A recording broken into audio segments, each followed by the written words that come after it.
Putain, à chaque fois on dirait qu'il n'y a pas de batterie. La première elle claque beaucoup. Je suis vachement content parce que j'ai jamais essayé de Ducati, donc c'est une découverte complète pour moi. La selle est vraiment moelleuse.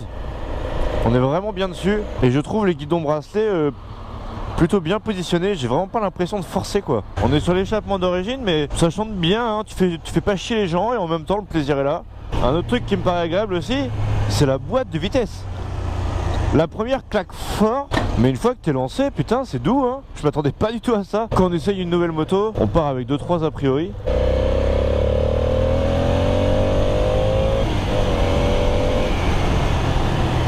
Oh, ça prend des tours d'une manière vraiment sympathique. Bicylindre quoi, voilà. Ça résume tout à fait l'esprit d'un bicylindre. La position est cool, vraiment j'aime bien. Je sais pas, je pense pas que ce soit d'origine. Bah non, je vois Rizoma. Ah putain, c'est ça que ça voulait dire depuis tout à l'heure, c'est marqué LO. Je vois la température, mais je me dis putain, j'ai fait 500 mètres en ville.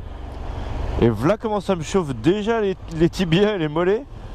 Ça peut pas être la température qui me dit qu'elle est trop basse. Et ben si c'était ça, j'imagine ce que ça donne quand elle est chaude. Oh la moto est facile, putain. Les reprises sont franches, ça peine pas.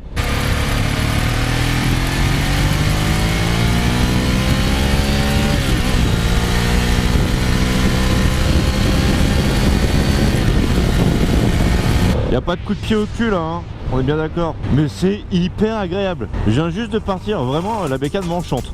Oh ça se conduit tout seul, putain. Alors voyons voir ce qu'il y a sur le tableau de bord. Celui-là il y a une grande ligne droite bien chiante. Donc on a dit trip total, j'imagine qu'en appuyant sur un bouton on a le trip partiel. 32 000 km, c'est plutôt cool hein. Surtout qu'il a pas acheté cher du tout. Mon pote l'a acheté 2000 €, mais elle était accidentée donc il a fait des frais dessus, certaines réparations.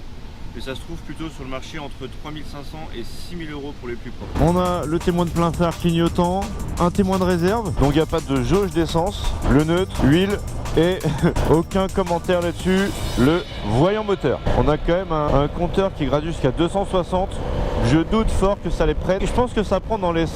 Allez, entre 200 et 220. J'ai donc fait mes petites recherches et il s'avère que ça prend aux alentours des 210 km/h maximum. Et on est sur un bicylindre qui prend quand même 11 000 tours. Ah la boîte est cool hein.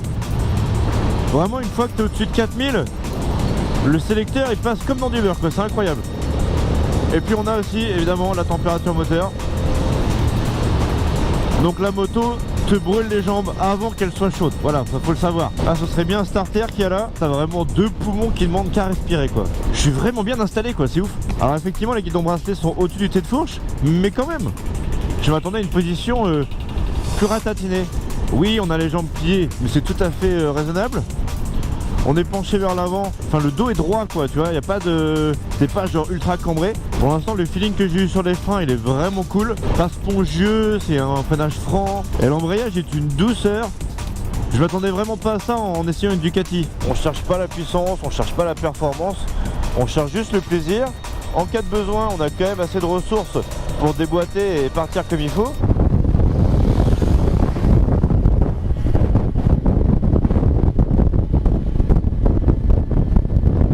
Donc c'est pas un moteur qui est fulgurant, il est efficace en fait. La sonorité est vraiment cool. Même pas la sonorité de l'échappement, la sonorité du moteur je parle. C'est une moto qui paraît vachement saine. J'adore ce compteur à l'ancienne là. Je trouve ça vraiment beau. Et encore celui-là est même pas franchement réussi hein. Le fond blanc est un peu jaune, un peu couleur foutre, un peu laiteux tu vois. Mais bon c'est du détail, c'est la simplicité. Le plaisir à moto, t'as pas besoin de plus. En tout cas la mise sur l'angle est vraiment rassurante. Évidemment c'est étroitement lié à la montre de pneus qu'on met là-dessus.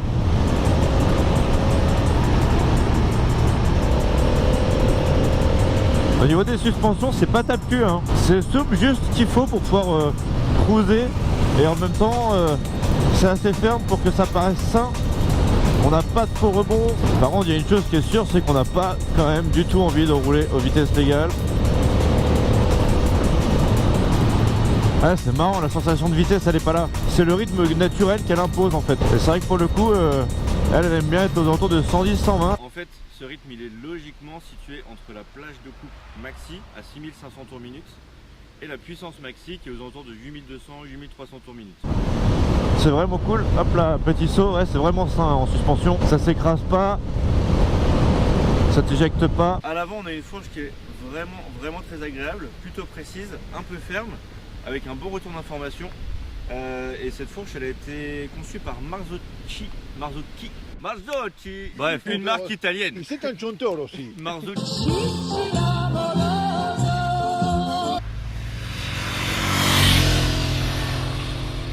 C'est marrant parce que ce modèle-ci, c'est justement le modèle où j'ai jamais rien compris. Les années, les appellations, les cylindrées, je maîtrise pas du tout. Et si je maîtrise pas du tout, c'est peut-être que justement c'est un modèle qui est un peu intemporel quoi. Et le plaisir lui aussi je trouve est intemporel. Allez, la route commence à être grasse, c'est moche, fait chier l'automne. Ouais c'est ça, la plage d'utilisation pour être bien, c'est entre 4 et 7. C'est pas le genre de moto dans laquelle t'as envie de taper quoi. On a un couple maxi qui est situé aux alentours des 6500 tours minute. Ah putain c'est dégueulasse. Le frein arrière freine. Parce qu'il y a quand même un paquet de motos où le frein arrière il est là parce qu'il faut en mettre un quoi. Et là pour ralentir la moto je me suis senti pas trop mal. En vrai ce qui est cool avec ce moteur c'est que t'as vraiment l'impression de l'exploiter quoi. Bon effectivement c'est pas très souple hein. Un poil capricieux on dirait ma meuf. C'est une belle machine avec une peinture perso qui a un peu souffert mais pour le coup je suis rarement fan des peintures non d'origine. Et celle-ci est quand même bien foutue, elle a été bien pensée. Oh putain, mais c'est des rétros de Kawasaki. C'est les mêmes que sur le Z. Enfin je m'attendais pas à trouver ça là-dessus. Oh non j'aurais mis autre chose putain les gars. On est sur une moto qui est plutôt ronde, plutôt voluptueuse, avec un cul un peu arrondi et tout. Tu mets pas des rétros taillés comme ça, clac clac. Au niveau des commodos c'est du hyper classique. Par contre ce trou de balle m'avait demandé de remettre de l'essence. J'ai dû mettre 5 €. La moto vibre un peu, mais c'est franchement pas désagréable. Je dirais juste qu'elle vit quoi. Ah, le maniement en ville se fait très bien, pourtant avec je pense un rayon de braquage très réduit au vu de ce que j'ai pu constater tout à l'heure, ne serait-ce que dans mon garage. La moto paraît vraiment courte et l'angle de chasse devant je pense doit être assez ramassé aussi parce qu'on a une sensation d'agilité qui est assez étonnante. La moto paraît facile. Ah le moteur est hyper efficace. Après en termes de comparaison, malheureusement je n'ai pas beaucoup d'autres parce que en termes de bicylindre j'avais essayé quoi? Une R5 bridée à 34 chevaux. Autant dire que c'était pas l'émotion de l'année. J'ai essayé quoi aussi? Ah si, le 600 Transalp. Ah j'ai trouvé ça mou putain. La moto est vraiment facile en ville hein. À la rigueur il y a juste le manque de souplesse qui fait un peu chier, mais je pense qu'on s'y fait vraiment. Faut rester en deux, pas se faire chier.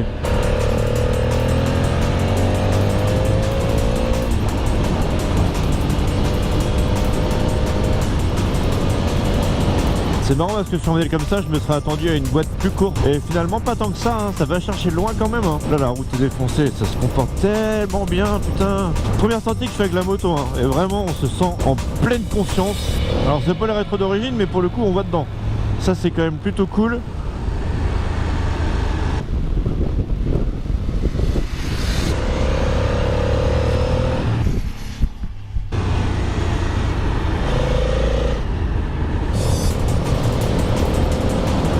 Ah mais là c'est l'arme absolue là, on est trop bien. Le moteur est absolument parfait sur ce genre de route. Le freinage met vraiment en confiance. Salut copains. Avec le guidon brassé on a même envie de déhancher un peu. Ah c'est la balade rythmée quoi. C'est vraiment ça la philosophie. C'est vraiment agréable ce bicylindre hein. Que tu sens travailler un peu sous ton cul là.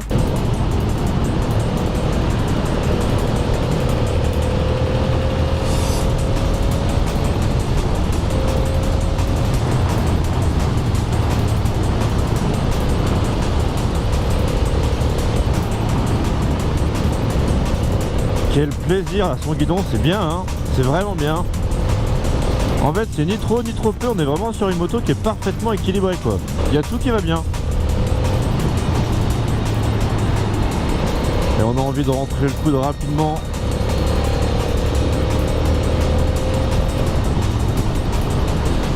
C'est un jeu d'enfant cette moto.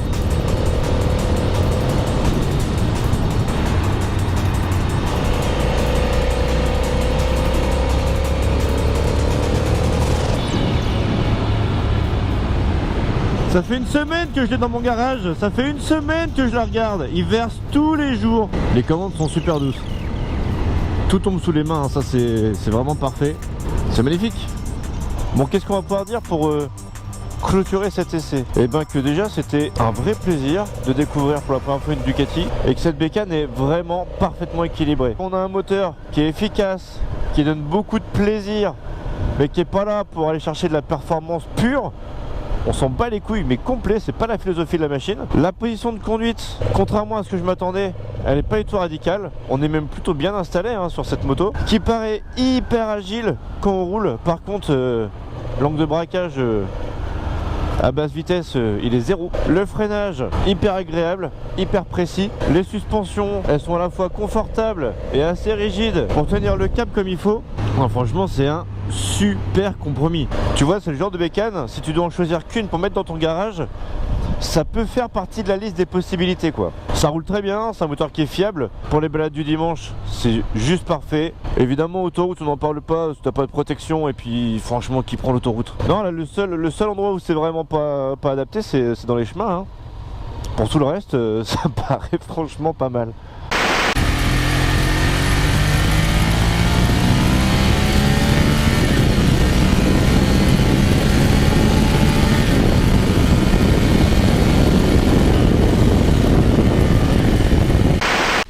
Quoi, intelligent, beau, moelleux, doux.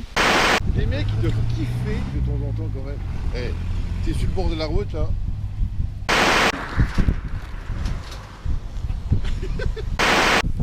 Mais tu vois bien que t'es dans le champ, comment tu veux que je fasse quand tu veux me retourner? Je suis pas dans le champ. Quand je vais filmer là, Là c'est le champ. Elle est bête. Elle est bête. J'aurais trop aimé que tu vois les vidéos et qu'on te voit partout après dans le truc.